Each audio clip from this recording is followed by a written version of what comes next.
بسم اللہ الرحمن الرحیم۔ السلام علیکم ورحمۃ اللہ وبرکاتہ۔ نحمدہ ونصلی علی رسولہ الکریم، اما بعد فاعوذ باللہ من الشیطان الرجیم، بسم اللہ الرحمن الرحیم۔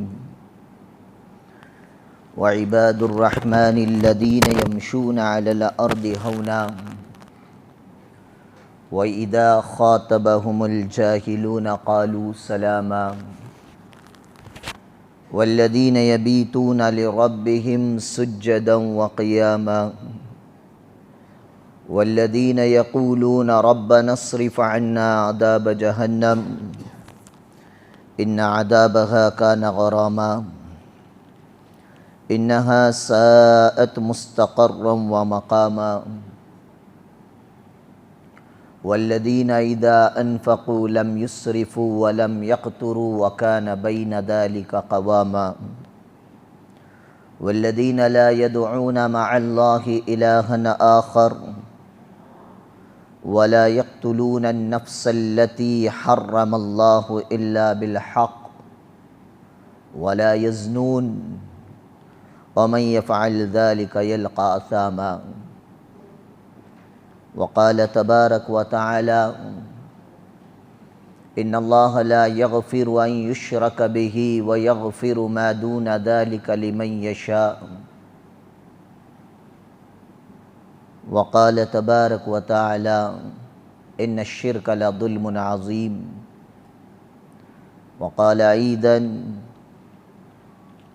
ومن یشرک باللہ فقد حرم اللہ علیہ الجنہ ومأواہ النار وما للظالمین من انصار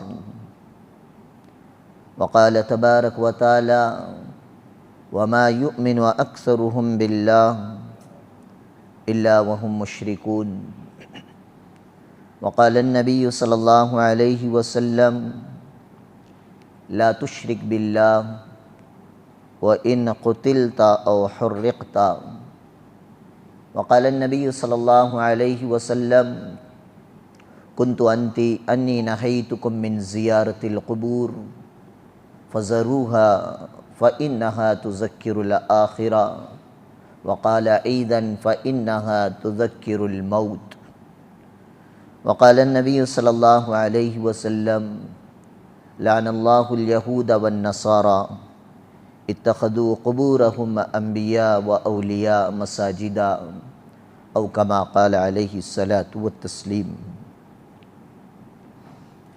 تمام تعریفیں اس پاک پروردگار عالم کے لیے جو وحدہ لا شریک لہ ہے۔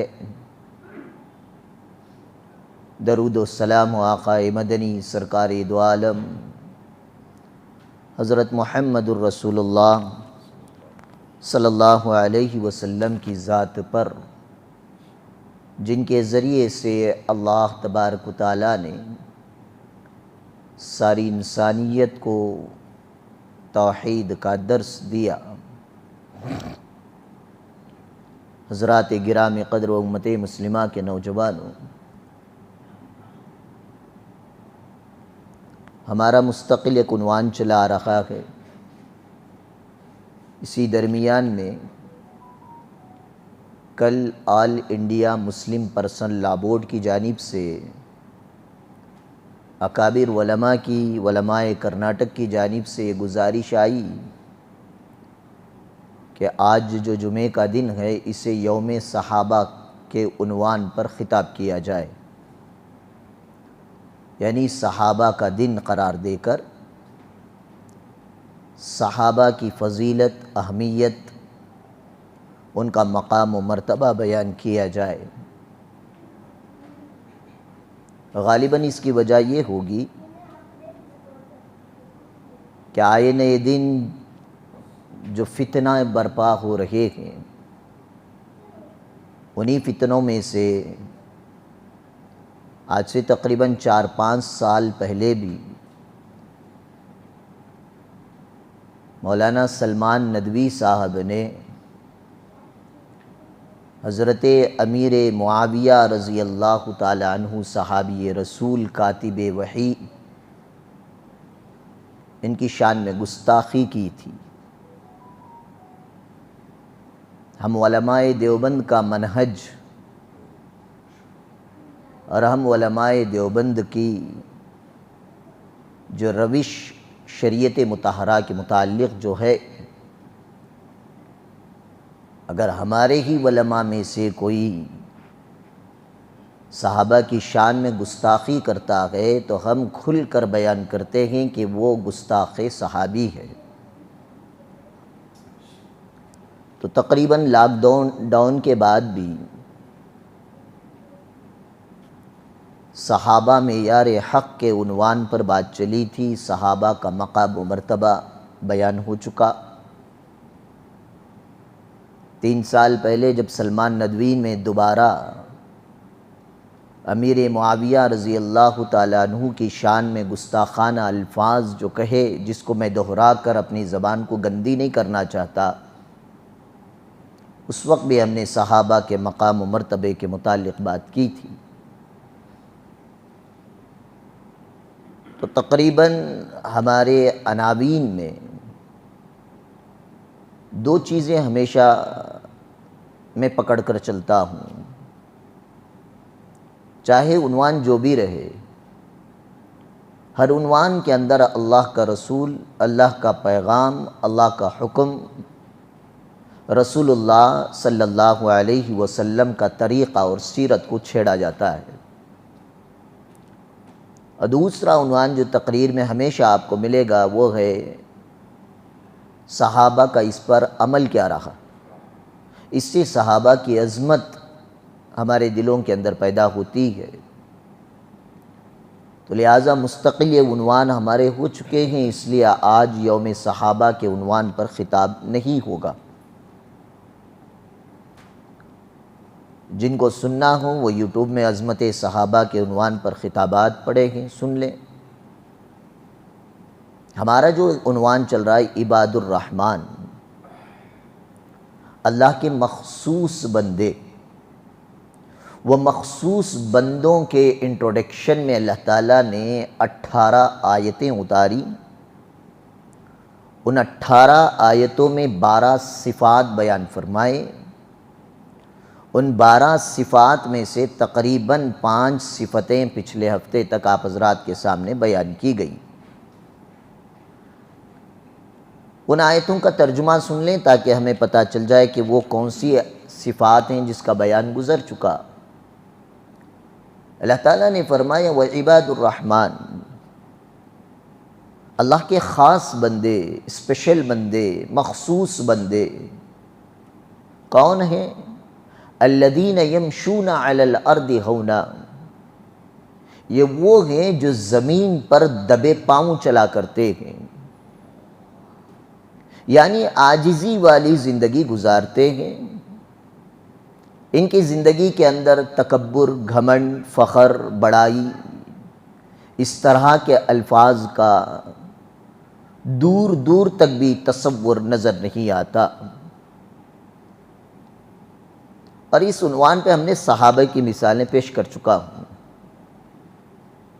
دوسری صفت اللہ تعالیٰ نے بیان فرمائی وَإِذَا خَاطَبَهُمُ الْجَاهِلُونَ قَالُوا سَلَامًا، اللہ کے نیک اور خاص اور مخصوص اور اسپیشل VIP بندے وہ ہیں، اگر ان سے کوئی جاہل اپنی جہالت کی بنیاد پر بات کرتا ہے، خطاب کرتا ہے، حجت کرتا ہے، بحث و مباحثہ کرتا ہے، قالوا سلاما، اسے بس سلام کہہ کر اگنور کر کے اپنا راستہ پکڑ لیتے ہیں۔ بیکار کے فالتو کے پروپیگنڈوں کے اندر، فالتو کے بحث و مباحثوں کے اندر، بیکار کی حجت الکھیکڑیوں سے الجھا نہیں کرتے۔ یہ دوسری صفت اور کوالٹی اللہ تعالیٰ نے بیان فرمائی۔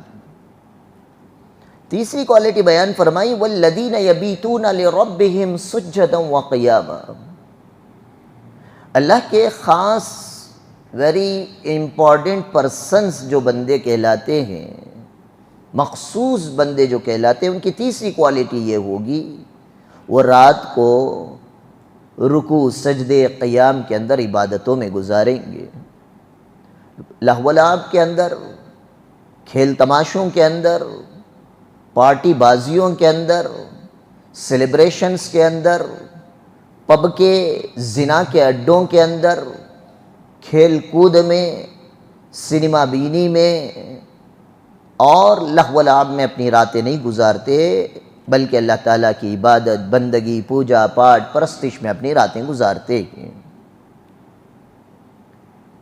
چوتھی کوالٹی اور صفت بیان فرمائی، اتنا سب کچھ کرنے کے باوجود ان کی چوتھی کوالٹی یہ ہوگی کہ والذین یقولون، جب بھی وہ اللہ کے دربار میں دعا کے لیے ہاتھ اٹھائیں گے تو وہ یوں کہیں گے ربنا اصرف عنا عذاب جہنم ان عذابہا کان غراما، اے اللہ آپ ہمیں جہنم کے عذاب سے دور رکھیے، چھٹکارا عنایت فرمائیں۔ اپنی عبادت، اپنی عاجزی، تواضع، انکساری، اپنے جاہلوں کو اگنور کرنے والے اعمال پر انہیں یقین بھروسہ نہیں ہوگا اپنی نمازوں کا، اتنا سب کچھ کرنے کے باوجود اللہ سے کہیں گے کہ باری تعالیٰ تو اپنی پکڑ سے دوزخ کے عذاب سے ہماری حفاظت فرما، اس لیے کہ دوزخ کا عذاب تو بڑا چمٹنے والا ہے۔ پانچویں کوالٹی جس کے 3 ہفتے پچھلے ہفتے ختم ہوئے، اللہ تعالیٰ نے یہ بیان فرمائی کہ میرے خاص بندوں کی 5ویں کوالٹی یہ ہوگی والذین اذا انفقوا، اللہ کا عطا کردہ مال جب خرچ کرنے کی باری انہیں آئے گی، لم یسرفوا، تو اسراف خرچ نہیں کریں گے، حد سے زیادہ خرچ نہیں کریں گے، جائز جگہ پر، مباح کے راستے میں، حلال طریقے پر جتنا خرچ کرنے کا حکم اللہ اور اس کے رسول نے عطا فرمایا اس حد کا لحاظ کرتے ہوئے خرچ کریں گے، اور حد سے بڑھ کر اسراف خرچ نہیں کریں گے۔ اس کی تفصیل گزر چکی ہے۔ اور 5ویں صفت میں ایک اور صفت اللہ تعالیٰ نے کاؤنٹر کوالٹی بیان فرمائی، لم یسرفوا کہہ کر اسراف نہیں کریں گے نہیں فرمایا، آگے فرمایا ولم یقتروا، اور جہاں پر خرچ کرنے کی شریعت مطہرہ حکم دیتی ہے، اللہ نے حکم دیا، رسول اللہ صلی اللہ علیہ وسلم نے جن راستوں میں، جن فیلڈز کے اندر، جس طریقے پر رشتہ داروں پر، سگے سمبندیوں پر، یتیموں پر، بیواؤں پر، مسکینوں پر، رشتہ داروں پر، قریبی لوگوں پر، پڑوسیوں پر، مسلم امت پر جو کچھ بھی راستے اللہ تعالیٰ نے مال کے خرچ کرنے کے بیان فرمائے ہیں، ان راستوں میں خرچ کرنے سے وہ آدمی کنجوسی بھی نہیں کرتا۔ یہ 5ویں کوالٹی بیان فرمائی۔ آج ہم نے چھیڑا 6ٹھی کوالٹی، اللہ کے نیک بندوں کی 6ٹھی کوالٹی کے بارے میں اللہ نے قرآن میں فرمایا وَالَّذِينَ لَا يَدْعُونَ مَعَ اللَّهِ إِلَٰهًا آخَرَ، میرے خاص VIP بندے، مخصوص بندے، رحمان کے بندے وہ لوگ ہیں جن کی 6ٹھی کوالٹی یہ ہوگی لا يدعون مع اللہ، وہ اللہ کے ساتھ کسی کو بلائیں گے نہیں، کسی کو پکاریں گے نہیں، مع اللہ الہ آخر، اللہ کے علاوہ کسی اور کو معبود، کسی اور کو پوجا پاٹ کے لائق، کسی اور کو پرستش کے لائق، کسی اور کو رکوع کے لائق، کسی اور کو سجدے کے لائق، کسی اور کو بندگی کے لائق، کسی اور کو عبادت کے لائق نہیں سمجھیں گے۔ اسی آیت میں اللہ تعالیٰ نے 7ویں کوالٹی بھی آگے بیان فرمائی وَلَا يَقْتُلُونَ النَّفْسَ الَّتِي حَرَّمَ اللَّهُ إِلَّا بِالْحَقِّ، کہ فرمایا اور 7ویں کوالٹی یہ ہے کہ جان کو ناحق قتل نہیں کریں گے، جیسے جس جان کو اللہ نے حرام قرار دیا ہو، یعنی مرڈر کرنا، چورا اچکی کرنا، بات بات پر ایک دوسرے کے زندگیوں پر ڈاکے ڈال دینا، 7ویں کوالٹی۔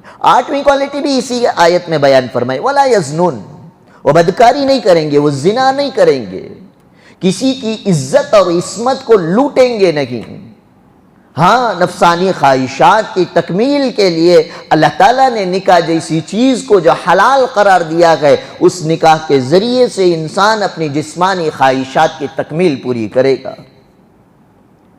یہ 3 کوالٹیاں اس آیت میں بیان فرمانے کے بعد فرمایا وَمَن يَفْعَلْ ذَلِكَ يَلْقَى أَثَامًا، اور جو یہ کام کرے گا وہ، یعنی کسی نے زنا کر دیا اور کسی نے ناحق قتل کر دیا، کسی نے اللہ کے علاوہ کسی اور کو عبادت کے لائق سمجھ کر شرک کر دیا، اگر کوئی آدمی یہ کرے گا تو وہ یقیناً اللہ تبارک و تعالیٰ کے سامنے حساب دہندہ ہوگا، حساب دینا پڑے گا۔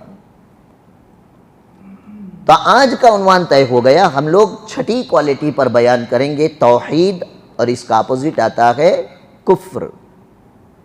توحید کا اپوزٹ کیا ہے بھئی؟ کفر۔ کفر اور کافر ہماری زبان میں گالی سمجھا جاتا ہے۔ کفر کے معنی ہے انکار کرنا، کافر کے معنی ہے انکار کرنے والا۔ کافر کے معنی انکار کرنے والا، چاہے وہ جس مذہب سے بھی تعلق رکھتا ہو، اگر کوئی اللہ کا انکار کرنے والا ہے تو اسے شریعت میں، عربی زبان میں کیا کہتے ہیں؟ کافر۔ سمجھ میں آ گئی بات؟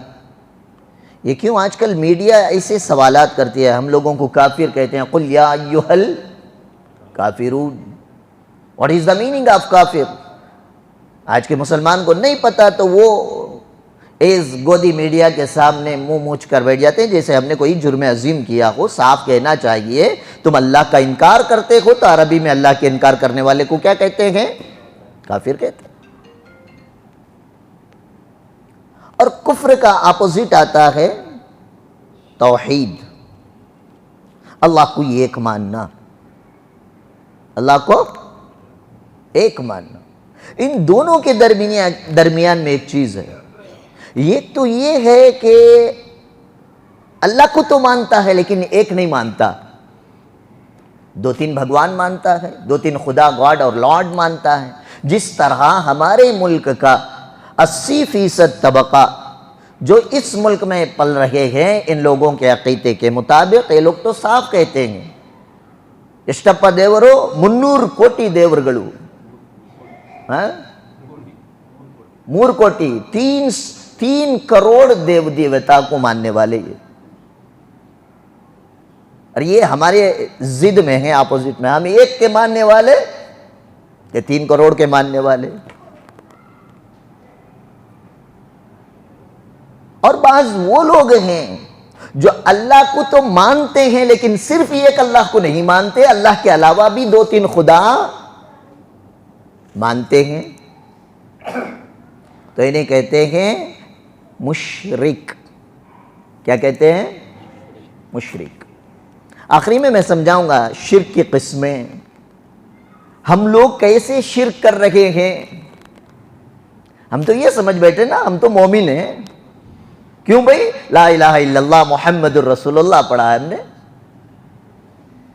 صرف لا الہ الا اللہ کہنے کی بنیاد پر کوئی آدمی کامل و مکمل ایمان والا نہیں بن جاتا۔ الیکشن کے موقع پر ہم سے زیادہ اس کلمے کو نیتا لوگ پڑھتے ہیں۔ کتنے آپ انٹرنیٹ کے دنیا کے اندر دیکھیں گے کہ کئی مندروں کے پوجا پاٹ کرنے والے جو سیکولرزم کی بات کرتے ہیں، ہم ان کی بھاوناؤں کی ہم عزت کرتے ہیں، وہ سیکولرزم جمہوریت کی بات کرتے ہیں تو وہ بھی اپنی زبان سے لا الہ الا اللہ کہتے ہیں۔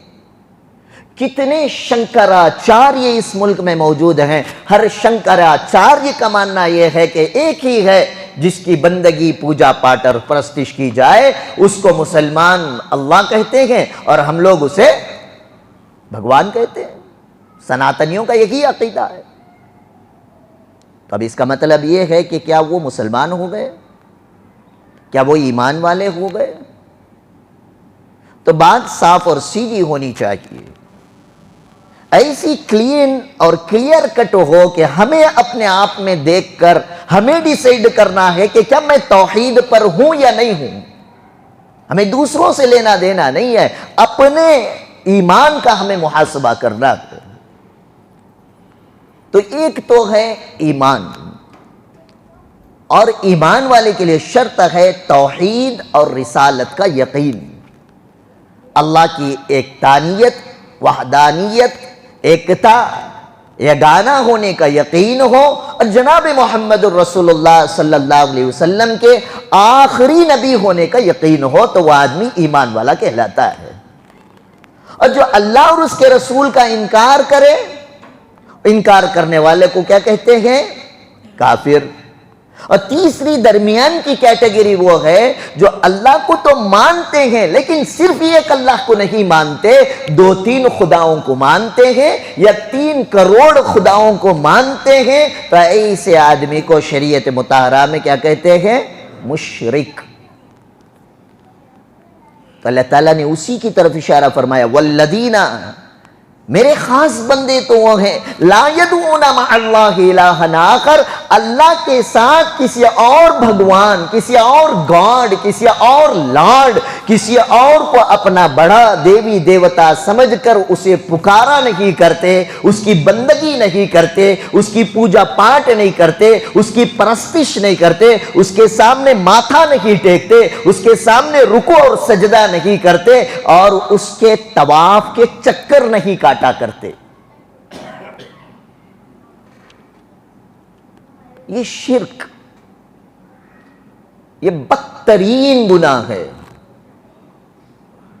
اللہ تعالیٰ نے شرک کے بارے میں فرمایا، ان الشرک لظلم عظیم۔ شرک کا جو عمل ہے یہ اللہ تبارک و تعالیٰ کی ذات پر ظلم عظیم ہے۔ میرے اور آپ پر کوئی آدمی ظلم کرے، ہم برداشت کریں گے؟ میں پوچھ رہا ہوں بھائی، اگر مجھ پر کوئی ظلم کرے میں برداشت کروں گا؟ آپ پر آپ کا بھائی آپ کی پراپرٹی زبردستی ظلمن ہڑپ لے، آپ برداشت کریں گے؟ ایک ادنا درجے کا ناپاک نطفے سے پیدا ہونے والا انسان اپنی ذات پر جب ظلم برداشت نہیں کرتا، تو وہ رب ذوالجلال جو کائنات کو بنانے والا، کن کے اشارے سے فیکون دنیا کو وجود بخشنے والا، 1,40,000 انبیاء کو مبعوث فرما کر ساری انسانیت کو ہدایت دینے کا درس دینے والا رب، جس کے حکم سے میں اور آپ پیدا ہوئے ہیں، اگر ہماری جیسی ادنا مخلوق اس رب کے اوپر ظلم کرے تو ایمانداری سے بتانا، کیا رب اپنے اوپر کیے جانے والے ظلم کو برداشت کرے گا؟ لیکن ہم لوگ کر رہے ہیں۔ میں بھی اللہ تعالیٰ کی ذات پر شرک کرتا ہوں تو میں بھی اللہ کی ذات پر ظلم کر رہا ہوں۔ یہی اس آیت کی طرف اشارہ ہے۔ دوسری آیت اللہ تعالیٰ نے فرمایا، اب یہ جب بولتے ہیں تو بعض لوگ بولتے ہیں چھوڑو حضرت، اللہ 70 ماواں سے زیادہ محبت کرنے والا۔ بولتے نہیں بولتے بھائی؟ تصدیق کرے تو بات آگے چلے گی، نہیں تو اسی کو ڈال کر گھوٹوں گا میں۔ 70 ماواں سے زیادہ محبت کرنے والا، میں تو کہتا ہوں 70 ماہ کی لیمٹ بیان کر کے تم نے اللہ تبارک و تعالیٰ کی توہین کی۔ اللہ 70 ماہوں سے زیادہ نہیں، کروڑوں ماہوں سے زیادہ اپنے بندوں سے محبت کرتا ہے۔ کتنے ماہوں سے؟ کروڑوں ماہوں سے زیادہ۔ اب سوال یہ ہے، اتنی جب اللہ محبت کرتا ہے تو اللہ تعالیٰ ہماری پکڑ کیوں کریں گے؟ مثال میں بارہا دیتا ہوں اپنے مکتب کے کلاس کے بچوں کو کہ اگر بارش پڑا، راستے پر یا نالے میں گندا پانی کھڑا ہے، آپ کا نور نظر، آپ کا لخت جگر، آپ کے جگر کا ٹکڑا، وہ آپ کا بیٹا جس سے آپ بے انتہا محبت کرتے ہیں، اس کی محبت میں آپ اپنی جان قربان کرنے کے لیے تیار ہوں، ایسا بچہ جا کر اس کیچڑ میں، اس گندے پانی میں، اس نالے کی گندگی کے اندر اگر کھیلتا ہے تو ایمانداری سے بتانا، جب وہ ناچ کر گندا ہو کر ناپاک ہو کر گھر لوٹتا ہے تو ماں کا رویہ اپنے بچے کے ساتھ کیا ہوتا ہے؟ کیا کرتی ہے ماں؟ آرے باں میرے جگر کے ٹکڑے، بو لگا رہت کیا مجھے چمٹ لے، پیشاب لگا رہت کا میرے گلے سے لگ جا، بولتی ہے۔ 2 تھپڑاخ رسید کرتی ہے ماں۔ یہ ماں کی تربیت ہے۔ اللہ کرے کہ اللہ ساری ماؤں کو جزائے خیر عطا فرمائے. ان کی تربیت کا نتیجہ ہے کہ آج میں اور آپ انسان بن کر بیٹھے، ورنہ میں اور آپ بھی چرسی بن گئے ہوتے، کہیں پر بیٹھ کر گانجا پھونک رکھے ہوتے. یہ ماؤں کی محنت کا نتیجہ ہے کہ آج اللہ اور اس کے رسول کے بولنے والے اور سننے والے ہم لوگ بن چکے ہیں. جب گندا ہو کر بچہ لوٹتا ہے تو ماں اسے 2 تھپڑاک مارتی ہے، پانی گرم ہونے کا انتظار نہیں کرتی. سردی کے موسم میں سرد پانی کا نل کھولتی ہے، ٹیپ اوپن کرتی ہے، اسی ٹھنڈے پانی سے چاہتی ہے کہ میرا بیٹا گندگی سے جلدی پاک ہو جائے. ٹھنڈا ٹھنڈا پانی ڈال کر اسے نہلاتی ہے، رگڑتی ہے، اسے ڈانٹتے ہوئے ڈپٹتے ہوئے اسے نہلاتی ہے. جب وہی بچہ ٹھنڈے پانی کے پڑنے کے اثر کی وجہ سے اس کے بدن کے اندر ٹھنڈک چڑھ جاتی ہے، کپ کپی آ جاتی ہے، بدن کانپنے لگتا ہے، ہونٹ تھرانے لگتے ہیں، تو وہی ماں تولیہ کو اس بچے کو لپیٹ کر ماں اپنے بچے کو سینے سے لگا لیتی ہے. ماں بھی برداشت نہیں کرتی کہ میرا بچہ گندا رہے. ایسے ہی وہ ایک ماں کی محبت ہے جو گندگی کو برداشت نہیں کرتی، تو یہ لاکھوں ماؤں سے زیادہ محبت کرنے والا پاک پروردگار اپنے بندوں سے محبت کرتے ہوئے اس محبت کا تقاضا یہ بن جاتا ہے کہ بندہ میرا ہے، میں اپنی پاکیزہ جنت میں اسے بھیجنا چاہتا ہوں. اس کے اندر کفر کا کاف بھی نہ ہو، شرک کے شین کا نقطہ بھی نہ ہو، بدعت کی با کا نقطہ بھی نہ ہو، گناہوں سے پاک ہو. اب یہ جو دنیا میں رہ کر بدعتیں کی، شرک کیا، کفر کیا، نافرمانیاں کی، نمازوں کے جنازے اٹھائے، روزے چھوڑے، حج کے فرض ہونے کے باوجود حج ادا نہ کیا، زکوٰۃ دینے کی طاقت رکھنے کے باوجود پوری زکوٰۃ ادا نہیں کی، اب یہ گندا ہو چکا اللہ کی نافرمانی کر کے. اسے پاک کرنے کے لیے اللہ تعالیٰ دوزخ کی بھٹی میں ڈالتے ہیں. جس طرح لوہے کے زنگ کو ختم کرنے کے لیے لوہار بھٹی میں ڈال کر لوہے کے زنگ کو ختم کرتا ہے، گندے بندے کو پاک کرنے کے لیے اللہ تعالیٰ دوزخ میں ڈالتے ہیں. اس کی گندگی کو زائل کرنے کے بعد جب وہ اللہ کا بندہ پاک ہو جاتا ہے، اللہ تعالیٰ اپنی محبت کی چادر میں لپیٹ کر اسے جنت میں بھیج دیتے ہیں. تو وہ پاک پروردگار کہہ رہا ہے کہ اگر تم شرک کرو گے میری ذات پر ظلم کرنا ہوا. اب وہی رب کہہ رہا ہے، شک تو دور ہوا، 70 ماؤں سے زیادہ محبت کرنے والا پکڑے گا کیوں، عذاب کیوں دے گا؟ محبت کے تقاضے کی وجہ سے. وہی رب کہہ رہا ہے ان اللہ لا یغفر ان یشرک بہ ویغفر ما دون ذلک لمن یشاء. بے شک اللہ تبارک و تعالی لا یغفر ان یشرک بہ، ہرگز معاف نہیں کریں گے اس بندے کو جو اللہ کے ساتھ کسی اور کو شرک کرتا ہو. شرک کے معنی کسی اور کو پارٹنر بناتا ہو، کسی اور کو حصے دار بناتا ہو. اس لیے علماء مثال دیتے ہیں، ایک بہت اچھا 14ویں صدی کا ہسبینڈ، نوشو، جورو کا مرد، جورو کا غلام، اتنا بہترین ہسبینڈ نوشو شوہر جورو کا مرد ہے کہ بیوی کی ہر غلطی کو معاف کرتا ہے. ہر غلطی کو بولو بھئی کرنا چاہیے. اللہ تعالیٰ نے آپ کو مرد بنایا ہے. الرجال قوامون علی النساء. اللہ تعالیٰ نے مردوں کو عورت کے مقابلے میں قوامیت عطا فرمائی، سرداری عطا فرمائی. اور سردار ہٹلر نہیں ہوا کرتا. سردار دیکھنا ہو آؤ سرکار مدینہ صلی اللہ علیہ وسلم کی سیرت کو دیکھ لو. سردار کا کردار ادا کرتے ہوئے امت کو سبق دیا. سید القوم خادمہم، قوم کا سردار وہ ہے جو قوم کی خدمت کرتا ہو. گھر کا سردار وہ ہے جو گھر والوں کی خدمت کرتا ہو، بیوی بچوں کی خدمت کرتا ہو. آپ علیہ السلام کے بارے میں حضرات ازواج مطہرات امہات المومنات سے پوچھا جاتا اللہ کے نبی کا مزاج کیسا تھا. امی عائشہ رضی اللہ تعالیٰ عنہ فرماتی ہیں کان متواصل الاحزان دائم الفکرہ لیست له راحہ طویل الصمت لا يتکلم فی غیر حاجہ یفتتح الکلم ویختمہ باشداق. ساری شمائل ترمذی کے حدیثوں کو اٹھا کر دیکھ لیں، امی عائشہ میرے نبی کے مناقب بیان فرما رہے ہے اللہ کے نبی جب گھر سے باہر جاتے ہمیشہ فکر مند رہتے، امت کی فکر میرے نبی کو تڑپاتی تھی۔ تنہائی میں جب رات میں مصلی پر میرے آقا بیٹھتے امت کی فکر میں رو رو کر اپنی راتیں گزار دیتے، لیکن گھر والوں کے ساتھ جب بیٹھتے تھے فرمایا کہ ہنستے بھی تھے، دل بھی بہلاتے تھے۔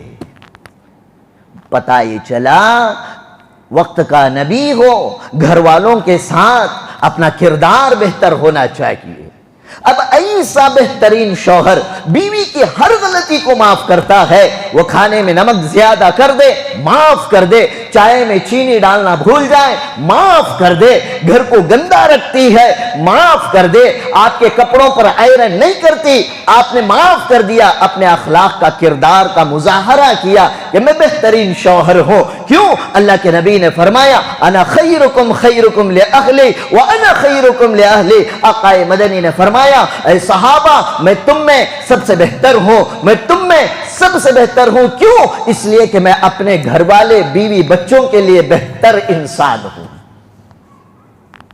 جو گھر والوں کے لیے بہتر ہوگا وہی باہر والوں کے لیے بھی بولیے بھائی بہتر۔ گھر کے باہر تو ہم چاچا نہرو بنے پھر رہے ہیں، حاتم طائی بنے پھر رہے ہیں تاکہ لوگوں کی تعریفیں ہمیں میسر ہو جائیں، اور گھر کے اندر ہٹلر اور جلاد کی زندگی گزار رہے ہیں۔ گھر میں جا رہے ہیں بیوی بچے کو نہ پکڑ رہے ہیں کہ ابو اور شوہر آ گئے تو یاد رکھنا تم خیر بہتر انسان نہیں ہو، نبی کی حدیث کہہ رہی ہے۔ ایسا بہترین شوہر بیوی کی ہر غلطی کو معاف کرنے والا، ایمانداری سے میں سوال کر رہا ہوں جواب دینا، ایسے شوہر اللہ کرے کہ مجھے اور آپ کو بنائے۔ ایسی حالت کے اندر ہمیں اگر اطلاع ملے کہ بھائی صاحب آپ جب کام پہ چلے جاتے ہیں آپ کی بیوی کا بوائے فرینڈ گھر پر آتا ہے اور آپ کی بیوی اپنے بوائے فرینڈ کے ساتھ گل چھرے اڑاتی ہے، تو ایمانداری سے بتانا آپ برداشت کر پائیں گے؟ کر پائیں گے بھائی؟ نہیں۔ ہر چیز کو میں معاف کر سکتا ہوں لیکن میری محبت کا بٹوارا میں قبول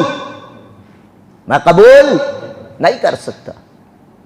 ایسے ہی اللہ تعالیٰ کے سینکڑوں صفات ہیں۔ اللہ رزاق ہیں، چاہتے ہیں کہ بندہ بھی رزاق کی صفت اختیار کرے۔ اللہ کریم ہے، چاہتے ہیں کہ بندہ بھی کریم ہو۔ اللہ رحمان و رحیم ہے، چاہتے ہیں کہ بندہ بھی رحمان و رحیم ہو۔ لیکن اللہ تعالیٰ معبود ہیں، اس ایک چیز میں اللہ نہیں چاہتے کہ بندہ میری عبدیت، میری عبادت، میری بندگی، میری پوجا، میری پرستش، میرے رکوع سجدے اور میرے سامنے ماتھا ٹیکنے کے اندر کوئی بندہ اگر بٹوارا کرتا ہے تو اللہ تعالیٰ اسے معاف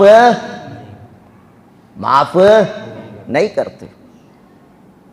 جیسے بیوی کی محبت خالص میرے لیے، ایسے بندے کی عبادت خالص اللہ کے لیے۔ اسی کا اقرار کرتے ہیں لا الہ الا اللہ، اللہ تیرے علاوہ کوئی رکوع سجدے عبادت بندگی پوجا پاٹ پرستش کے لائق نہیں۔ اگر کوئی لائق ہے ان تمام چیزوں کے تو کون ہے؟ صرف تو ہے۔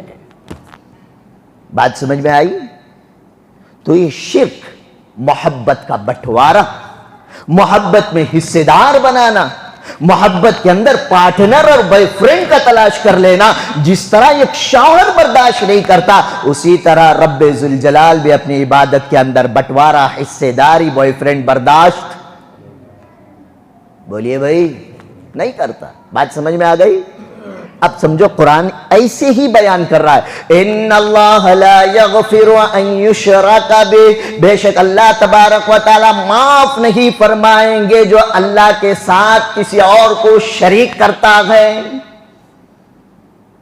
وَيَغْفِرُ مَا دُونَ ذَلِكَ لِمَن یشاء، اگر اللہ چاہے اس شرک کے گناہ کے علاوہ کوئی اور گناہ کر کے آ جائے اللہ چاہے تو معاف کر سکتا ہے۔ نمازیں چھوڑی اللہ چاہے تو معاف کر سکتا ہے، روزے چھوڑے اللہ چھوڑے تو معاف کر سکتا ہے، گالی دی اللہ چاہے تو معاف کر سکتا ہے، کسی کا حق ادا نہ کیا اللہ چاہے تو معاف کر سکتا ہے، لیکن تم نے اگر شرک کر دیا اللہ چاہ کر بھی اس گناہ کو معاف نہیں کریں گے۔ یہ دوسری آیت تیسری آیت، جب اللہ معاف نہیں کریں گے تو انجام کیا ہوگا؟ یہ تو ہوا امت کے حالات، اور جن امتیوں کے اندر، جن بندوں میں یہ بیماریاں پائی جا رہی ہوں، اس امت اور ان بندوں کا حال کیا ہوگا؟ اللہ تعالیٰ نے تیسری آیت میں بیان فرمایا وَمَن يُشْرِكْ بِاللَّهِ، جو اللہ کے ساتھ کسی اور کو شریک کرتا ہو، پارٹنر بناتا ہو، حصے دار بناتا ہو، اللہ کی محبت میں کسی اور کو شریک ٹھہراتا ہے، ٹھہرانے والے کے بارے میں فرمایا فقد، تحقیق ریسرچ کی بات ہے یہ، حرم اللہ علیہ الجنہ، اللہ تعالیٰ ایسے شرک کرنے والے پر جنت کو حرام قرار دے دیتے ہیں۔ پتہ یہ چلا شرک کرنے والا کبھی جنت میں داخل، کس کا فیصلہ؟ یہ دیوبندی عالم کا فیصلہ نہیں ہے، یہ مسجد خدا کے مفتی کا فتویٰ نہیں ہے، یہ کائنات کو بنانے والے رب ذوالجلال کا کلام کہہ رہا ہے۔ قرآن اٹھائیں دیکھیں، ٹائم نہیں ہے، گوگل میں سرچ کریں آیت کا ترجمہ کیا ہے۔ جس مسلک کے آپ ماننے والے ہیں اس مسلک کے امام کے آپ قرآن کے ترجمے کو دیکھ لینا، وَمَن يُشْرِكْ بِاللَّهِ، جو اللہ کے ساتھ کوئی شریک ٹھہراتا ہے، فقد حرم اللہ علیہ الجنہ، اللہ تعالیٰ ایسے انسان پر جنت کو حرام قرار دے دیتے ہیں۔ پھر کہاں جائے گا؟ وَمَأْوَاهُ النَّارُ، ایسے لوگوں کا ٹھکانہ دوزخ ہوگا۔ وَمَا لِلظَّالِمِينَ مِنْ انصار، ایسے شرک کے ذریعے اللہ پر ظلم کرنے والے کا حشر کے میدان میں بھی کوئی مدد کرنے والا موجود نہیں ہوگا۔ پہلی آیت کیا تھی؟ جو شرک کرتا ہوا اللہ پر ظلم۔ اس آیت کے آخر میں کیا ہے؟ وَمَا لِلظَّالِمِينَ مِنْ انصار، اللہ پر ظلم کرنے والے کا کوئی مدد کرنے والا، پرسان حال کوئی آپ کا ساجی نہیں، آپ کا پیر آپ کو سپورٹ کرنے نہیں پہنچے گا، آپ کا شیخ و مربی حشر کے میدان میں شرک سے بچانے کے لیے اللہ سے مقابلہ نہیں کر سکتا ہے۔ توحید ہوگی، رسالت ختم نبوت کا عقیدہ ہوگا، فرائض کے انجام دہی ہوگی، تب جا کر حساب و کتاب آگے بڑھ کر جنت میں جانے کا راستہ آسان ہو سکتا ہے۔ اب ہم لوگ سوچتے ہیں ہم تو ماشاءاللہ بہت بڑے اللہ والے ہیں، میں تو توحید پرست ہوں، اللہ کو ایک مانتا ہوں، ماشاءاللہ 5 نمازیں پڑھتا ہوں، چاشت، اشراق، اوابین، تلاوت، ذکر، مجالس کا اہتمام کرتا ہوں۔ کیا اس امید پر ہمیں اطمینان کے ساتھ بیٹھ جانا ہے؟ قرآن مجید کی ایک چوتھی آیت سنا کر میں حدیث پر جاؤں گا۔ اللہ تعالیٰ نے چوتھی آیت میں فرمایا وَمَا يُؤْمِنُ أَكْثَرُهُمْ بِاللَّهِ إِلَّا وَهُمْ مُشْرِكُونَ، کہ بہت سارے ایمان والے جو یہ کہتے ہیں کہ میں ایمان والا ہوں، ان میں بہت سارے، اکثرهم، بہت سارے لوگ ایسے ہوں گے، الا وہم مشرکون، درا حالیں کہ وہ لوگ مشرک ہوں گے۔ پوری دنیا کے اندر تقریباً 2 ارب مسلمان ہیں، اللہ فرما رہے ہیں اکثرهم، یہ 2 ارب مسلمانوں میں زیادہ تر لوگ، پتہ یہ چلا کہ وہ زیادہ تر، آدھے بولے تو 1 ارب، 1 ارب سے زائد ہوں گے تو آدھے سے زیادہ، اکثر کا مطلب 90%، 90%، اکثر لوگ، یہ 2 ارب ساری دنیا میں جو مسلمان ہیں ان میں 90% وہ لوگ ہیں، قرآن کہتا ہے الا وہم مشرکون، درا حالیں کہ وہ شرک والی زندگی گزار رہے ہیں۔ اور ہم یقین میں بیٹھے ہیں کہ میں توحید کا علمبردار ہوں، میرا تعلق توحید جماعت سے ہے، میں ختم نبوت کا سپہ سالار ہوں، ہم اپنے آپ میں اپنی زندگی کے اندر اپنے اعمال پر خوش ہو کر مگن ہیں۔ بہرحال تشریح میں بعد میں کروں گا۔ اب شرک کے متعلق آقا مدنی صلی اللہ علیہ وسلم نے کیا ارشاد فرمایا؟ اللہ کے نبی نے فرمایا لا تشرک باللہ. نصیحت فرمائی میرے نبی نے کسے؟ صحابہ کو. صحابہ سوچ سکتے ہیں ہم لوگ کہ صحابہ سے شرک ہو سکتا ہے؟ صحابہ کو ڈائریکٹ فرما کر ہم جیسے ناکار امتیوں کو انڈائریکٹلی اللہ کے نبی نے خطاب فرمایا لا تشرک باللہ، تم اللہ کے ساتھ کسی کو شریک نہ کرنا. وَإِنْ قُتِلْتَ أَوْ حُرِّقْتَ، اگرچہ تمہیں قتل کر دیا جائے یا تمہیں آگ میں جلا دیا جائے. قتل کرنا، مر جانا اللہ کی توحید پر گوارا ہے، لیکن اللہ کی ذات میں شرک کرنا اللہ کے نبی کو گوارا نہیں ہے. آگ کی بھٹیوں میں جس طرح برما کی زمین پر ایمان والوں کو جلایا گیا، ہیروشیما میں جلایا گیا، چیچینیا، کوسو، لیبیا میں جلایا گیا، اور فی الحال پورے ارض مقدس اور فلسطین کے اندر ہزاروں نوجوانوں کو اللہ کے دین کے خاطر جو مٹایا جا رہا ہے، یہ قربانیاں اسی لیے پیش کر رہے ہیں. اللہ کے نبی نے فرمایا کہ تم ایک اللہ پر جمع ہو، تمہیں کوئی قتل بھی کر دے، سپر پاور آ کر تمہیں جلا بھی دے، تب بھی اللہ کے علاوہ کسی سپر پاور کے سامنے اپنے گھٹنے ٹیک کر عاجز مت ہو جانا. اسی لیے حدیث میں فرمایا قیامت کے قریب امام مہدی علیہ السلام جب دنیا میں تشریف لائیں گے، ساری دنیا کے مسلمانوں میں سے صرف حضرت مہدی علیہ السلام کو ماننے والے کتنے ہوں گے؟ 1200 افراد. کتنے ہوں گے بھائی؟ 1200. ہیں کتنے پوری دنیا میں؟ 2 ارب. اب ایمانداری سے بتانا 1200 میں میرا اور آپ کا شمار ہوگا؟ یقین ہے؟ تو اللہ کے نبی نے توحید کی اہمیت بیان فرمائی. قتل کر دیے جاؤ، آگ کی بھٹی میں تمہیں جلا دیے جاؤ، اسے تو تم گوارا کر لینا، لیکن اللہ کی توحید میں کسی کو شریک مت کرنا. ایک اور حدیث، کنت انی نہیتکم من زیارت القبور. صحابہ میں بیان فرمایا اے صحابہ، ایک وقت وہ تھا کہ میں نے تمہیں قبروں کی زیارت کرنے سے منع کیا تھا. اب یہ قبر کی لفظ کیوں آیا؟ اس لیے کہ آج قبر پرستی توحید کے خلاف شرک کے اڈے بنے ہوئے ہیں. اب تک یہ کہا جا رہا تھا، جو یہ اس عنوان کو چھیڑتے ہیں، انہوں تونڈے، انہوں جماعت والے، انہوں تبلیغیاں، انہوں دیوبندیاں، آپ کھل کر مسلک بریلوی کے علماء بھی خطاب کر رہے ہیں. تو اللہ کے نبی نے فرمایا کنت انی نہیتکم، ایک وقت وہ تھا صحابہ میں نے تمہیں منع کیا تھا من زیارت القبور، قبروں کی زیارت کرنے سے. شروع اسلام میں اللہ کے نبی نے قبر پرستی کو روک دیا تھا. کیوں؟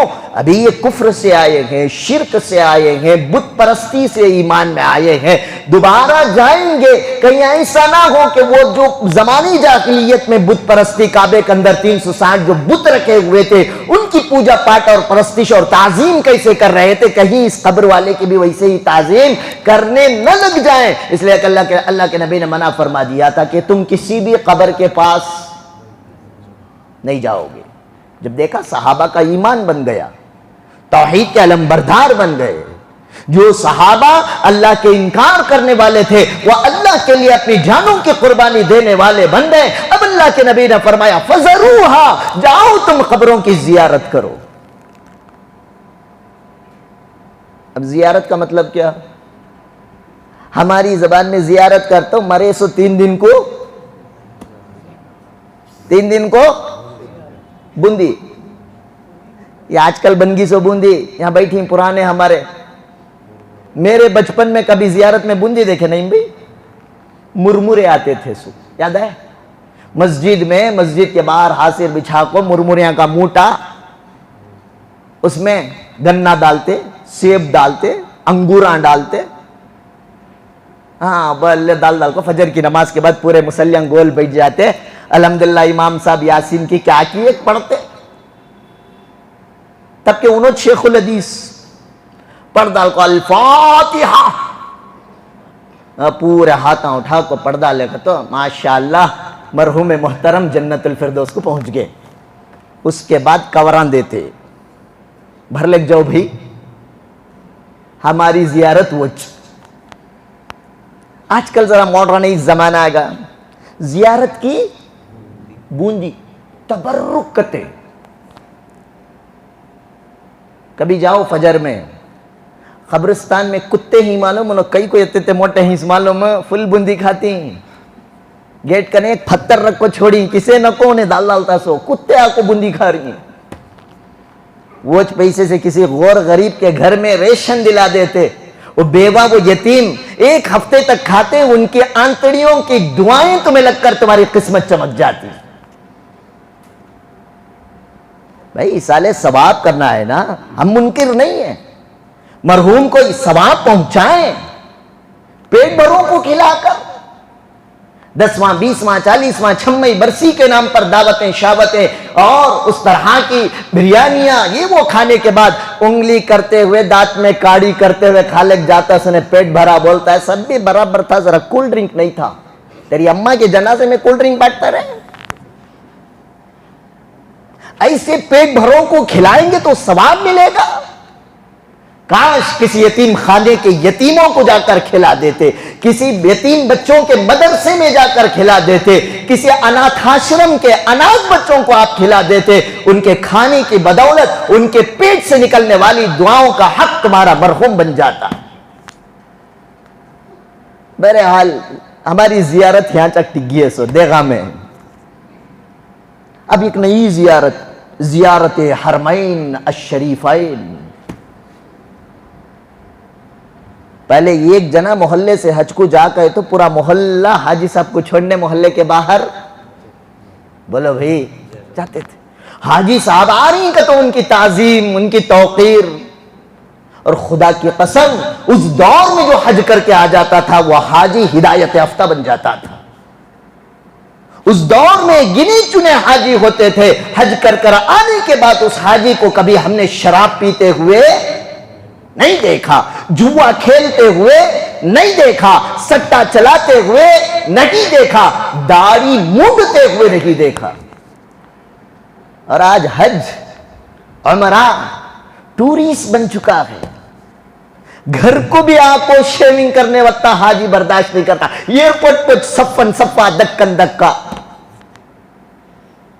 حرم میں اگی ہوئی زمزم لگے ہوئے گالوں پر وہ بال داڑھی کے جس پہ زمزم لگا ہو، جس پر مکے کی غبار لگی ہو، جس پر مدینہ طیبہ کے میرے نبی کے قدمے جس زمین پر پڑے ہو، اس زمین کے ریت کے ذرات جس بال سے لگے ہو، ان بالوں کو منڈاتے ہوئے حاجی کا کیسا دل آتا ہوگا. آج حج اور عمرے نام و نمود دکھاوے کے لیے ہو رہے ہیں. بھائی صاف سیدھی بات کرتا ہوں میں، کیا حضرت تمہیں امت کو عمل سے روک رہی نہ ہوں؟ عمل سے نہیں روک رہا ہوں. میرے نبی نے زندگی میں ایک حج 4 عمرے کیے اور عمرہ کرنا سنت. عمرہ کرنا فجر کی نماز پڑھنا، فجر کی نماز پڑھنا، ظہر پڑھنا، عصر پڑھنا، مغرب پڑھنا، عشاء پڑھنا. ایمانداری سے بتاؤ سنت کے عمرے پر عمل کرنے سے ثواب زیادہ ہے یا فجر کی فرض ادا کرنے پر ثواب زیادہ ہے؟ بولو بھائی. سامسنگانی نہیں بولتے، اب بولتی ہوں نا جو 5 وقت آتی ہیں، باقی کے پورے سمم بکمن.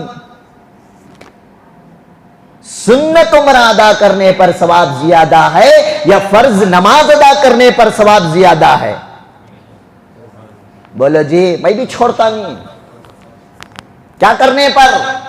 فرض ادا کرنے پر. کیوں سنت عمرہ نہیں کیا؟ اللہ سوال نہیں کرے گا کہ بندے میں تجھے مال دیا تھا سنت والا عمرہ کیوں نہیں کیا؟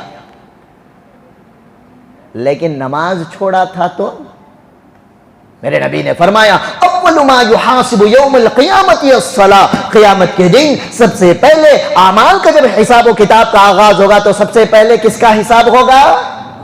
نماز کا. آج خالی عمرہ جا رہی، ٹور کو جا کاری، اسٹیٹس میں ڈال رہی، ماشاءاللہ ملاقاتاں کر رہی، دعوتاں شاوتاں کر رہی، پھول کے ہاراں پہن رہی، شالاں اڑا لے رہی، آئے کہ جانے سے پہلے بھی چیٹی چلاتا تھا، آئے بعد بھی جانے سے پہلے بھی سنگا چلاتا تھا، آیا بعد بھی بولو، جانے سے پہلے بھی شیونگ، آنے کے بعد بھی بولو بھئی، تیرے عمرے نے تیرے اندر کیا تبدیلی لائی؟ بس نام دے دیا زیارت الحرمین الشریفین، ہم نے حرم شریف کی زیارت کر کے آئے، اسی زیارت میں دیکھ لینا جنت البقیع۔ اللہ کرے کہ اللہ ہم سب کی موت مدینہ طیبہ میں نصیب فرمائے، اللہ جنت البقیع کا مدفن نصیب فرمائے، اللہ جنت البقیع میں آرام کرنے والے 10,000 صحابوں کی جوتیوں کی جگہ ہماری قبر کو اللہ نصیب فرمائے۔ جا کر دیکھ لینا ان صحابہ کو، جنت البقیع میں 10,000 صحابہ آرام فرما رہے، جنہوں نے اس دین کے لیے اپنے تن من دھن کی قربانیاں دی، آج ان کا وجود دنیا میں نہیں ہے، تو کل تیرا اور میرا وجود کیا دنیا میں باقی رہے گا؟ تو غرض یہ ہے، اللہ کے نبی نے شروع میں قبروں کی زیارت سے منع فرمایا، اس کے بعد فرمایا جاؤ فزروہا، تم قبروں کی زیارت کرو۔ زیارت کے معنی دیکھنا، جا کو دیکھ کو آ جانا، دیدار۔ ہمیں دیکھتے نہیں، پڑی جاتی۔ آگے فرما رہے ہیں دیکھنے کا، زیارت کرنے کا اللہ کے نبی نے اس امت کو حکم کیوں دیا؟ دو روایتیں ہیں، دو باتیں اللہ کے نبی نے فرمایا، فَزَرُوهَا، تم زیارت کرو، کیوں؟ فَإِنَّهَا تُذَكِّرُ الْآخِرَةَ، تاکہ تمہاری زیارت سے تمہاری آخرت کی یاد تازہ ہو جائے۔ کس کی یاد تازہ ہو جائے؟ بولو بابا، کولنگ نہیں ہے کیا جیسی میں؟ فَإِنَّهَا تُذَكِّرُ الْآخِرَةَ، آخرت کی یاد تازہ ہو جائے۔ دوسری حدیث فَإِنَّهَا تُذَكِّرُ الْمَوْتَ، قبر کی زیارت اس لیے کرو تاکہ تمہیں اس قبر کی زیارت سے یہ فیل ہو جائے، یہ احساس آ جائے کہ آج ان کا نمبر تھا، کل مجھے بھی موت آ کر مردہ ہونا ہے۔ اب ایمانداری سے بتاؤ، جن عروس اور صندلوں میں آپ زیارت کا نام لے کر جاتے ہیں، اس منظر اور میلے کو دیکھ کر کبھی ہمیں آخرت کی یاد تازہ ہوئی؟ کبھی اپنی موت کی یاد تازہ ہوئی؟ آج ان ولیوں کی قبروں پر ان ولیوں کے ناموں کو بدنام کیا جا رہا ہے۔ ہم ولی کے منکر نہیں ہیں۔ حضرت توکل مستان سہروردی رحمت اللہ علیہ اپنے دور کے سب سے بڑے قلندر تھے۔ حضرت حمید الدین ناگوری رحمت اللہ علیہ، یہ خواجہ معین الدین اجمیری چشتی رحمت اللہ علیہ کے خاص الخاص خدمت گزار تھے۔ ہم ان کی بھی ولایت کو سلام کرتے ہیں، اور جو یہاں پر بلف کے اندر، شو سمندر کے اندر جو ہیں، وقت کے قلندر کہلاتے ہیں۔ ہم ان اکابر، ان اولیاء، ان بزرگان دین کے انکار کرنے والے نہیں ہیں، ہم ان کو اپنا سروں کا تاج سمجھتے ہیں، لیکن ان کے نام پر جو بازار چل رہا ہے، ان کے نام پر جو عروس اور صندل کے نام کا دھندا کیا جا رہا ہے، ان کے نام پر، ان کے آستانوں پر جو گانجے کی فیکٹریاں لگ کر گانجے بیچے جا رہے ہیں، سولیشن دیے جا رہے ہیں، لڑکا لڑکی کا ملن ہوتا ہے، محبتوں کے آغاز سے لے کر انجام تک کے اڈے جو بنائے گئے ہیں، خدا کی قسم یہ کل قیامت کے دن ولیوں نے پوچھ لیا تم نے میری قبروں پر آ کر کیا کیا تھا، ان کا جواب کیا ہوگا؟ اسے سوچتے ہیں تو بدن کے اندر رونگٹے کھڑے ہو جاتے ہیں۔ زیارات قبور کا مقصد بیان فرمایا، تمہیں اپنی موت کی یاد تازہ ہو جائے، تمہیں اپنے آخرت کی یاد تازہ ہو جائے۔ ایمان والوں، یہ توحید اور یہ رسالت، اس کے ماننے والا ایمان والا، اس کا انکار کرنے والا کافر، اور کوئی اللہ کی توحید کو مانتا ہے، الوہیت کو مانتا ہے، لیکن ربوبیت کا اللہ کے اقرار نہیں کرتا، یا اللہ کے علاوہ کسی اور کو بھی خدا، بھگوان، لارڈ، دیوی، دیوتاؤں کو اللہ کی ذات اور اللہ کی صفات میں کسی کو شریک ٹھہراتا ہے، تو قرآن کہتا ہے کہ وہ آدمی کون ہے؟ مشرک ہے۔ آئیے اب ہم دیکھتے ہیں حضور اکرم صلی اللہ علیہ وسلم کے زمانے سے پہلے کا جو زمانہ تھا، جسے زمانے جاہلیت کہا جاتا ہے، یہ اتنا بھیانک، اتنا ڈراؤنی، اتنا ڈینجر، اتنا ظلم و بربریت کا زمانہ تھا کہ لوگ پیدا کرنے والے رب اور خالق کو بھول کر اپنے ہاتھوں سے بنائے ہوئے دیوی دیوتاؤں کو اپنا خدا، بھگوان، گاڈ اور لارڈ سمجھ کر اس کی پوجا پاٹ اور پرستش کرتے تھے۔ ایسے لاتعداد معبودان باطلوں کو کعبے کے اندر 360 بتوں کو رکھ کر ان کی پوجا پاٹ کی جاتی تھی۔ لیکن آپ علیہ السلام دنیا میں تشریف لائے، اور آپ علیہ السلام کے ساتھ آپ علیہ السلام کی ذات پر اللہ تعالیٰ نے قرآن مجید کو جب اتارا تو وہ عرب کے بدو، وہ لوگ جو زنا کے بازار کے سپہ سالار کہلاتے تھے، وہ لوگ جن کے دور کے اندر چوری اور زنا کا بازار گرم تھا، عورتوں کی عزت اور عصمت کی حفاظت نہیں ہوتی تھی، برہنہ ننگا ہو کر کعبے کا طواف کرتے تھے، ریپ اور زنا کرنے کے بعد کعبے کے دروازے پر آ کر کھڑے ہو کر زنا کرنے کا اعلان کرتے تھے۔ ایسی اوباش قسم کی قوم پر کوئی بادشاہت کرنا نہیں چاہ رہا تھا۔ ایسی قوم میں اللہ نے جناب محمد الرسول اللہ صلی اللہ علیہ وسلم کو ختم نبوت کا تاج پہنا کر مبعوث فرمایا، ساتھ ہی ساتھ ظلم و بربریت کو روکنے والی کتاب، عدل و انصاف کو قائم کرنے والی کتاب، مظلوموں کا حق دلانے والی کتاب، کمزوروں کو کھڑا کرنے کا راستہ دینے والی کتاب، ایک دوسرے انسان کو دوسرے انسان کے حق کو بتانے والی کتاب قرآن مجید نازل فرمایا۔ اس قرآن کے ذریعے سے توحید کا علمبردار بنایا ان صحابہ کو۔ یہ وہ لوگ تھے جو اپنے ہاتھوں سے بنا ہوئے لاتعداد بتوں کی پوجا پاٹ اور پرستش کرتے تھے۔ اللہ تبارک و تعالیٰ نے ان پر قرآن مجید کی آیتیں اتار کر فرمائے، قل اے نبی صلی اللہ علیہ وسلم انہیں کہہ دیجئے، هو اللہ احد، وہ اللہ ایک ہے، دو نہیں ہو سکتے۔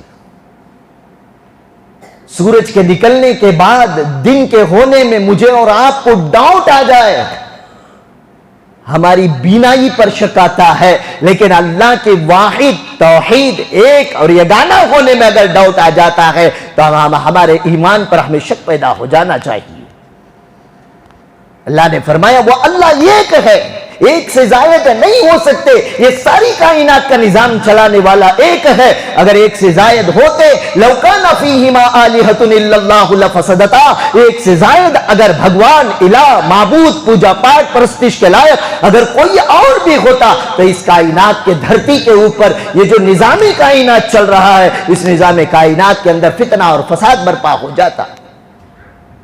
اللہ تعالیٰ نے دوسری جگہ اللہ نے خطاب کرتے ہوئے فرمایا، انما الہکم الہ واحد، اے نبی آپ اپنی امت کو یہ سبق دے کہ تمہارا الہ، تم جسے عبادت اور پوجا پاٹ کے لائق جسے سمجھنا چاہتے ہو، وہ الہ واحد، وہ ایک ہے، للہ کی ما فی السماوات و ما فی الارض، اور وہی اللہ ہے جو کچھ زمینوں میں ہے، جو کچھ آسمانوں میں ہے، ان سب کا خالق و مالک ایک پاک پروردگار ہے۔ اور اخیر میں اس امت کو سبق اور حکم دیا، یا ایھا الناس اتقوا ربکم الذی خلقکم من نفس واحدہ، اے سارے کے سارے انسانوں، اے مانوتا، اے مین کائنڈ، ساری انسانیت کو خطاب کرتے ہوئے اللہ نے فرمایا، اتقوا، ڈرو اس سے، ربکم الذی، اس پاک پروردگار سے، پالنہار سے، پالنے والے سے، جس نے خلقکم من نفس واحدہ، جس نے تمہیں ایک آدم کے ذریعے سے وجود بخشا ہے۔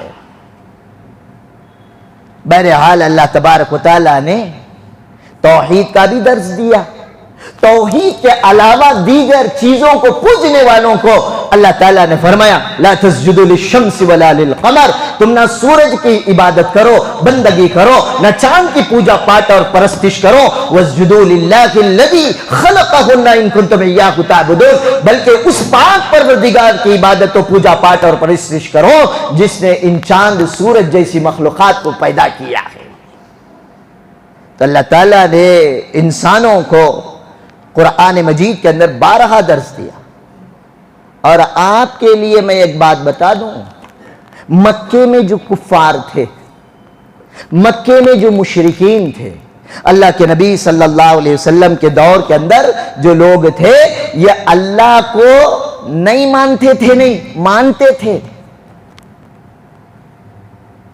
یہ اللہ کی ربوبیت کے قائل تھے، مانتے تھے کہ پالنے والا کون؟ یہ میرا اور آپ کا عقیدہ نہیں۔ ابو جہل بھی مانتا تھا، عتبہ، عتیبہ، ابو لہب، شیبہ، عرب کے لوگ۔ دلیل دے رہا ہوں، سورہ زمر اور سورہ لقمان کے اندر اللہ تعالیٰ نے فرمایا وَلَئِن سَأَلْتُم مَّنْ خَلَقَ السَّمَاوَاتِ وَالْأَرْضِ، اے نبی صلی اللہ علیہ وسلم اگر آپ ان کفار اور مشرکین مکہ سے سوال کریں من خلق السماوات والارض، آسمان اور زمینوں کو پیدا کرنے والا کون ہے، لَيَقُولُونَ اللَّهُ، تو یہ لوگ کہیں گے کہ زمین و آسمان کو پیدا کرنے والا اللہ ہے۔ کون تھے یہ؟ کفار اور مشرکین مکہ۔ دوسری آیت سورہ زخرف کے اندر ہے، اللہ تعالیٰ نے فرمایا وَلَئِن سَأَلْتُم مَّنْ خَلَقَهُمْ، اے نبی اگر آپ ان سے پوچھ لو تمہیں کس نے پیدا کیا، لَيَقُولُونَ اللَّهُ، تو یہ لوگ جواب دیں گے کہ کس نے پیدا کیا، اللہ نے پیدا کیا۔ مشرکین کا عقیدہ اللہ نے قرآن میں بیان فرمایا۔ تیسری جگہ پر سورہ عنکبوت میں اللہ نے فرمایا وَلَئِن سَأَلْتُم مَّنْ خَلَقَ السَّمَاوَاتِ وَالْأَرْضِ، اگر آپ ان سے پوچھو زمینوں اور آسمانوں کو کس نے پیدا کیا ہے، وَسَخَّرَ الشَّمْسَ وَالْقَمَرَ، اور چاند اور سورج کو مسخر کس نے کیا ہے، لَيَقُولُونَ اللَّهُ، تو یہ لوگ جواب دیں گے کہ اللہ ہی ان کو پیدا کیا، چاند اور سورج کو مسخر کرنے والا بھی اللہ ہے۔ اسی سورہ عنکبوت کے آیت نمبر 63 میں اللہ تعالیٰ فرماتے ہیں وَلَئِن سَأَلْتُم مَّن نَزَّلَ مِنَ السَّمَاءِ مَاءً، اگر آپ ان سے پوچھ لو کہ آسمان سے میٹھا پانی کون برساتا ہے، آسمانوں سے میٹھا پانی میں کون برساتا ہے، اور اسی طرح ان سے پوچھو فَأَحْيَا بِهِ الْأَرْضَ بَعْدَ مَوْتِهَا، اگر آپ ان سے پوچھو مرنے کے بعد زندگی دینے والا کون ہے، لَيَقُولُونَ اللَّهُ، تو یہ لوگ کہیں گے کہ یہ سارے کام کون کرتا ہے، اللہ کرتا ہے۔ لیکن مسئلہ تھا صرف اللہ کرتا ہے یا اللہ بھی کرتا ہے؟ بات سمجھ میں آ رہی ہے؟ ایک ہے صرف اللہ ہی کرتا ہے، اور ایک ہے اللہ بھی کرتا ہے۔ ہی اور بھی کا انتر ہے توحید اور شرک کے درمیان۔ اسی لیے نماز آپ کوئی بھی پڑھیں، تہجد پڑھیں، اشراق پڑھیں، اوابین پڑھیں، فرض پڑھیں، واجب پڑھیں، ہندوستان میں پڑھیں، کعبے میں پڑھیں، مدینے میں پڑھیں، مسجد اقصی میں پڑھیں، کہیں بھی دنیا میں کسی بھی خطے میں جا کر کوئی بھی نماز پڑھ لے، لیکن ہر نماز کی ہر رکعت کے شروع میں کیا پڑھتے ہیں ہم لوگ؟ ثنا کے بعد کیا پڑھتے؟ بولو بھئی، ثنا پڑھے؟ سمجھ میں نہیں آیا؟ ثنا بھائی کی بات نہیں کر رہا ہوں میں، رکعت باندھے باندھے سبحانک اللہم و بحمدک و تبارک اسمک و تعالی جدک و لا الہ، اسے کہتے ہیں ثنا۔ اس کے بعد اعوذ باللہ پڑھتے، اس کے بعد بسم اللہ پڑھتے ہیں، اس کے بعد کیا پڑھتے؟ سورۃ الفاتحہ۔ اب شیر کے منہ سے نوالا کھینچے سکا تھا منجھے، یتہ بولنے یتہ خود، ہر نماز میں پڑھنا پڑے گا سورۃ ہر رکعت میں پڑھنا پڑے گا سورۃ کیوں؟ اس لیے کہ نبی کریم صلی اللہ علیہ وسلم نے فرمایا لا صلاة الا بقراءۃ فاتحۃ الکتاب، بغیر سورہ فاتحہ کے کوئی نماز۔ اب یہاں سے اختلاف ہے، ہم لوگ کہتے ہیں ہمارے ائمہ محدثین مضبوط دلیلیں یہ ہیں اللہ کے نبی نے یہ جو حدیث بیان فرمائی اکیلے نماز پڑھانے والے کے بارے میں، ایک جنا جماعت سے پڑھ رہا ہے، ایک جنا اکیلا پڑھ رہا ہے، سمجھ میں آ رہی ہے بات؟ یہ حدیث ہے اکیلے نماز پڑھ، اکیلے نماز تو کوسی تو بھی پڑھنا پڑے گا سورۃ الفاتحہ۔ امام شافعی کے نزدیک نہیں، جماعت سے بھی پڑھو تو پیچھے والا بھی پڑھنا چاہیے، ان کی تحقیق اپنی جگہ پر مسلم ہے، یہ ان کی دلیل ہے۔ ہم لوگ پھر کہتے ہیں کہ بھائی پھر جمعہ کے خطبے کے بارے میں بھی حدیث ہے، لا جمعۃ الا بخطبۃ، بغیر خطبہ کے جمعہ کی نماز، بولو بھائی۔ تو پھر خطبہ اکیلا امام پڑھتا ہے کہ پوری جماعت پڑھتی ہے؟ اب میں کھڑ کو پڑھتوں نہیں خطبہ، الحمدللہ میں ونٹیج پڑھتوں گی، تمہیں بھی پڑھتے ہیں۔ جب خطبہ ایک امام کے خطبے پڑھنے سے ساروں کا خطبہ ہو جا رہا ہے تو ایک امام کی قرات سے ساروں کی قرات ہوگی کہ نہیں؟ بہرحال مجھے بحث میں نہیں پڑھنا ہے، حدیث ہے، اللہ کے نبی نے فرمایا سورہ فاتحہ کے بغیر نماز۔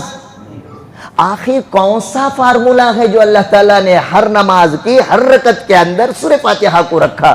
اس لیے کہ سورہ فاتحہ میں اللہ تعالیٰ نے توحید کا درس کوٹ کوٹ کر بھر دیا ہے۔ اب وہ تفسیر کے لیے ٹائم نہیں، اس لیے میں مختصر بیان کرتا ہوں۔ چوتھی آیت کون سی ہے؟ بولو بھئی، حافظ صاحب تراوی میں ذرہ اوپر نیچے ہو جاندے، کمنٹاں مارنے بولنا ہماری قوم کو، یہاں سورہ فاتحہ کی چوتھی آیت پوچھے تو سرانک ہو جا رہی، وہ بھی حافظ صاحب بول رہی سو، ایاک نعبد و ایاک نستعین۔ جو زبان آتی ہے، جس امام اور مسلک کے تم ماننے والے ہو، اس امام اور مسلک کی جو زبان کا تمہیں ترجمہ میسر ہو جائے، ترجمہ اٹھا کر دیکھ لینا، ترجمہ آئے گا ایاک نعبد، ہم تیری ہی عبادت کرتے ہیں، تیری ہی عبادت کرتے ہیں۔ ایاک نعبد، نعبد کا تیری عبادت کرتے ہیں، اس کی بھی عبادت پاسبلٹی تھی نعبد کا میں۔ اگر اللہ نعبد کا بولتا ہم تیری عبادت کرتے ہیں، مطلب دوسرے کی بھی، بولو جی، کرتے ہیں۔ ایاک نعبد، ہم تیری عبادت کرتے ہیں، تیرے علاوہ کسی اور کی۔ بات سمجھ میں آ گئی؟ دوسرا وَإِيَّاكَ نَسْتَعِينُ، ہمیں تیرے سے مدد مانگتے ہیں، دوسروں سے۔ نستعینو کا، ہم تیرے سے مدد مانگتے ہیں، تو نہیں دیا تو بابا جی سے، تو نہیں دیا تو امام صاحب سے، تو نہیں دیا تو عامل صاحب سے، تو نہیں دیا تو فلاں بابا سے۔ نستعینو کا میں پاسبلٹیز تھی، اللہ تعالیٰ نے ان پاسبلٹیوں کو ختم کرتے ہوئے فرمایا ایاک نستعین، ہم تیرے سے ہی مدد مانگتے ہیں، تیرے علاوہ سے مدد۔ تو اللہ تعالیٰ نے سورہ فاتحہ ہر نماز کی ہر رکعت میں اور ہر سورہ فاتحہ کی چوتھی آیت میں خاص کر اس امت کو توحید کا درس دیا، اور وہی درس دیتے ہوئے اللہ تعالیٰ نے اپنے خاص عباد الرحمن والوں کے بارے میں فرمایا میرے خاص بندے وہ ہیں والذین لا يدعون مع اللہ الہا آخر، میرے اسپیشل بندے، میرے خاص بندے، میرے وی آئی پی بندے، میرے عباد الرحمن، جن کی کوالٹیاں میں نے یہ بیان فرمائی، یمشون علی الارض، وہ عاجزی والی زندگی گزارتے ہیں، وَإِذَا خَاطَبَهُمُ الْجَاهِلُونَ قَالُوا سَلَامًا، وہ جاہلوں سے بحث و مباحثہ نہیں کرتے۔ وَالَّذِينَ يَبِيتُونَ لِرَبِّهِمْ سُجَّدًا وَقِيَامًا، وہ اپنی راتیں عبادتوں میں گزارا کرتے ہیں۔ وَالَّذِينَ يَقُولُونَ رَبَّنَا اصْرِفْ عَنَّا عَذَابَ جَهَنَّمَ، کہ وہ اتنا سب کچھ کرنے کے باوجود نشچنت ہو کر نہیں بیٹھ جاتے، جب بھی ہاتھ اٹھاتے ہیں دعا کرتے ہیں اللہ مجھے جہنم کے عذاب سے بچا لے، اس لیے کہ جہنم کا عذاب تو بڑا دردناک چمٹنے والا ہے۔ وَالَّذِينَ إِذَا أَنفَقُوا لَمْ يُسْرِفُوا وَلَمْ يَقْتُرُوا، کہ جب بھی اللہ کے مال کو جب خرچ کرنے کی باری آتی ہے تو وہ حد سے زیادہ بھی خرچ نہیں کرتے، اور جہاں خرچ کرنا ہے وہاں خرچ کرنے سے اپنے ہاتھوں کو روک کر کنجوسی بھی نہیں کرتے۔ اور چھٹی صفت بیان فرمائی میرے خاص بندے وہ ہیں لا يدعون مع اللہ الہا آخر، جب اللہ کو بلانے کی باری آتی ہے وہ اللہ کے علاوہ کسی اور کوئی طرف آواز نہیں دیتے۔ ہر مشکل سنکٹ کے اندر، ہر مشکل کے اندر ایمان والے کا مشکل کشا اللہ، حاجت روا اللہ، عبادت کے لائق اللہ، پوجا پرستش کے لائق اللہ، تعاون کے لائق اللہ، انسانیت کو انسیت عطا کرنے والی ذات اللہ، اللہ کے علاوہ کسی غیر کے سامنے اللہ کی ذات و صفات کوالٹیوں کے اندر کسی اور کو ہم پارٹنر سمجھیں گے تو ہمارا حصہ، میرا اور آپ کا شمار مشرک میں ہو جائے گا۔ اللہ نے فرمایا شرک کرنے والا، اللہ پر ظلم عظیم کرنے والا، اللہ ہر گناہ کو معاف کریں گے لیکن شرک کو معاف نہیں کریں گے، اور جو شرک کرے گا اس کے اوپر جہنم واجب اور جنت اس کے لیے حرام ہو جائے گی۔ اللہ کے نبی نے فرمایا کہ تم لا تشرک باللہ، شرک نہ کرنا، وَإِن قُتِلْتَ حُرِّقْتَ، چاہے تمہیں قتل کر دیا جائے، تمہیں آگ کے بھٹیوں میں جلا دیا جائے۔ یاد رکھنا لعن اللہ الیہود والنصارى، اللہ کے نبی نے فرمایا یہود اور نصارہ پر اللہ کی لعنت ہے۔ کیوں؟ اتخذوا قبورہم انبیاء و اولیاء مساجدہ، اس لیے کہ انہوں نے اپنے نبیوں اور اپنے ولیوں کی قبروں کو سجدہ کرنے کی جگہ بنا لی۔ جب ان پر اللہ کی پھٹکار ہوئی، اگر میں اور آپ بھی اپنے انبیاء اور اولیاء کی قبروں کو سجدگاہ اگر بنا لیں گے، اللہ کی لعنت اور پھٹکار مجھ پر ہوگی۔ اللہ تبارک و تعالیٰ سے دعا ہے، اللہ تبارک و تعالیٰ ساری امت مسلمہ بالخصوص ہم تمام احباب کو توحید کا علم بردار بن کر شرک سے بچتے ہوئے زندگی گزارنے کی توفیق عطا فرمائے۔ وآخر دعوانا الحمدللہ رب العالمین۔